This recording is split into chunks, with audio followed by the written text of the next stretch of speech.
এরকম সন্তান জানি আর কারো গর্বে না ধারণ করে। এরা শিক্ষিত নামের কুলাঙ্গার। লাশটা যতটুকু দেখেছি লাশের গায়ে পোকা ছিল। পোকা খাবে আমার ঘরে বসে আমার লাশকে।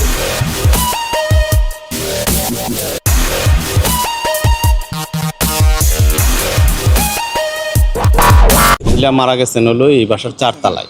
প্রায় 1-1.5 বছর যাবৎ উনি এই বাসায় অবস্থান করছেন, মেয়ের বাসায়। ওনার যে দুই ছেলেই খুব প্রতিষ্ঠিত। একজন দেশের স্বনামধন্য বিশ্ববিদ্যালয়ে আপনারা জানেন বুয়েটের প্রফেসর, আরেকজন হলো আপনার আমরা শুনছি আর কি উপসচিব, উনি খুলনায় বন্দর কর্তৃপক্ষের উপসচিব। কানাডায় থাকে এক ছেলের ঘরের নাতি। আমরা ঘরেও গেছি, ঘরে খুব নোংরা অবস্থা। বলতে গেলে এটা বলা যায় যে অযত্নে অবহেলায় এই বৃদ্ধ মহিলাটা মারা গেছেন। এই ধরনের সুশিক্ষিত সন্তানদের কাছে মা অবহেলায় মারা যাবে, এটা কখনো কাম্য না। যিনি মারা গেছেন বৃদ্ধ মহিলা, তার যে মেয়ে, ওনার হাজব্যান্ডও ঢাকা বিশ্ববিদ্যালয়ের ইতিহাসের প্রফেসর ছিলেন। তো মেয়ের হাজব্যান্ড বিশ্ববিদ্যালয়ের প্রফেসর ছিলেন। উনি মারা যাওয়ার পর উনি নিজেও একজন ভারসাম্য রোগী। আগে একটা স্কুলে মেয়েটা একটা জব করতেন। ওনারা কখনোই আসেন না। তো বলি এই ধরনের এরা শিক্ষিত নামের কুলাঙ্গার, এদের বিচার হওয়া উচিত। এই ধরনের শিক্ষিত ছেলেদের যারা নিজের বৃদ্ধ বাবা মাকে টেক কেয়ার করে না, তাদের বিচার হওয়া উচিত।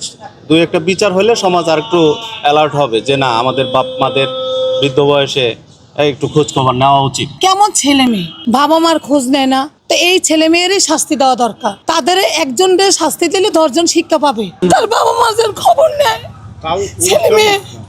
যে অপরিষ্কার, যে অমানবিক, বাইরের থেকে কত সুন্দর একটা ভিলা না, ভিতরে আপনার মনে হবে যে 10 বছর ওই জায়গায় কেউ বাস করেনি। ফার্স্ট আমরা আজকে গেট ওপেন করলাম এবং পরিষ্কার করা আরম্ভ করলাম। পরিষ্কার এখনো হয়নি। ওনার মাথায় নাকি একটা বাড়ি দেওয়া হয়েছিল। তাকে যে অবস্থায় রাখা হয়েছিল সেটা এই সাইডটা আছে না, এই সাইডটা আপনার পোকা ধরে গেছিলো। এই চোখ দিয়ে আপনার পোকা ঢুকে এই সাইডে বেরিয়ে গেছিলো, এই সাইডটা।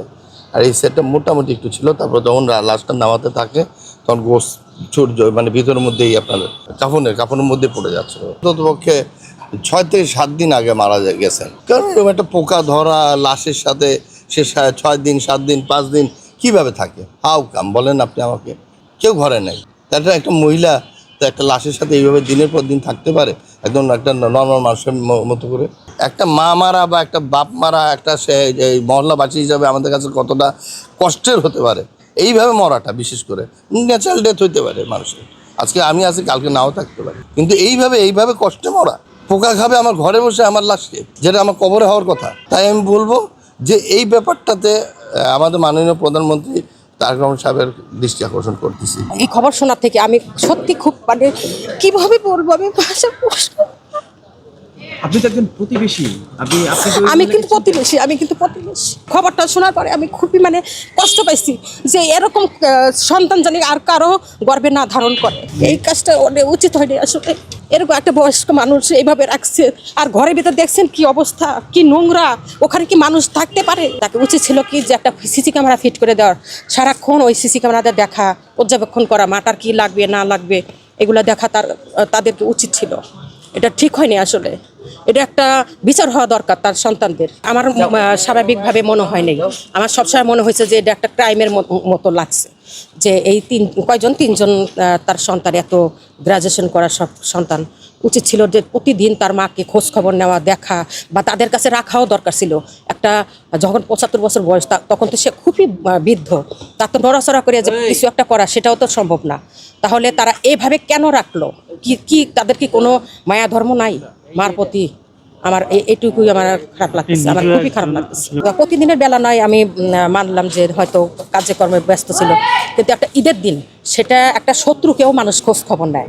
হ্যাঁ, তার মা গর্ভধারিণী সন্তানরা কেন খোঁজ খবর নিল না, এটাই আমার প্রশ্ন। লাশটা যতটুকু দেখেছি লাশের গায়ে পোকা ছিল। তো সেই হিসেবে আমরা ধারণা করেছি যে ডেড বডিটি আসলে তার মৃত্যু আরো কিছু আগে হয়েছে। ঘরে তো শুধু ডেড বডি, যিনি ডিসিস্ট যার, উনি তো একা ছিলেন না, তার মেয়েও ওই বাড়িতেই থাকতেন পাশাপাশি রুমে। তো ঘরগুলো ছিল অস্বাস্থ্যকর, এটুকু আমরা দেখেছি। সে যে পরিবেশে থাকে, পরিবেশটা আসলে একজন স্বাভাবিক মানুষ এরকম পরিবেশে থাকা খুব কষ্টকর, খুব নোংরা পরিবেশ ছিল। ছেলেরা জানে কিনা যে আদে তার মা কি পরিবেশে থাকে, এটা আমরা আসলে বলতে পারবো না। এটা তারাই ভালো বলতে পারবে যে তার মার দেখভাল করে কিনা, আসে কিনা। তার পরিবারের সম্পর্কে আমরা যতটুকু জেনেছি যে তার বড় ছেলে যুগ্ম সচিব, ছোট ছেলে বুয়েটের টিচার, মেয়ে তো একটা স্কুলের শিক্ষকতা করেন, তার হাজবেন্ড ছিলেন ঢাকা ইউনিভার্সিটি টিচার। না, তারা তো বলেছিল যে স্বাভাবিক মৃত্যু হিসেবে তারা লাশটা তারা স্বাভাবিকভাবে দাফন করতে চেয়েছিল। কিন্তু আমাদের বললাম না, আমাদের একটু সন্দেহ হওয়ার কারণে, যেহেতু মৃত্যুর সঠিক কারণটা জানতে পারছে, মানে সময়টা বলতে পারছিল না, সে কারণে আমরা এটা অপমৃত্যু মামলা নিয়ে পোস্টমর্টম করেছি। আইনি সমাধান এই বিষয়ে আসলে পোস্টমর্টম রিপোর্ট আসার পরে আমরা পরবর্তী আইনগত ব্যবস্থা নেব, যে আসলে তার ডেথ অরিজিনাল কি কারণ হয়েছে, কিভাবে হয়েছে, সেই কারণ জানার পরে আমরা পরবর্তী আইনগত এটা নিয়ে আমরা সিনিয়র স্যারদের সঙ্গে কথা বলবো, তারপর আমরা আইনগত ব্যবস্থা নেব।